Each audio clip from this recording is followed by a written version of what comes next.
যেতিয়া সন্তান জন্ম হয় আমাৰ শিক্ষিত বন্ধুসকলকো কৈছো, আমাৰ শিক্ষিত বন্ধুসকলে মোৰ যদি এটা ল'ৰা হ'লহেঁতেন, তাৰমানে ছোৱালীৰ প্ৰতি নেগেটিভ ধাৰণাটো আগৰ পৰাই আহে।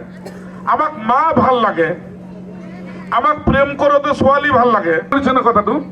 যে ডাক্তৰৰ ওচৰলৈ যায় গৰ্ভ হোৱাৰ লগে লগে। মই শিক্ষিত বন্ধুখিনিকো কৈছো যে ডাক্তৰ অলপ ক'ব নেকি ল'ৰা নে ছোৱালী।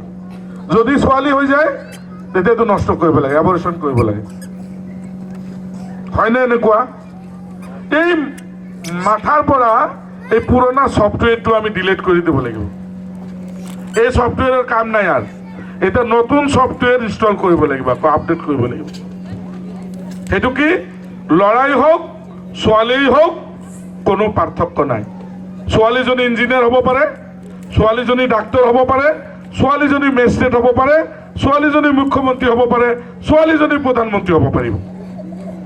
এই চিন্তাটো মাথাৰ পৰা উলিয়াই দিব লাগে।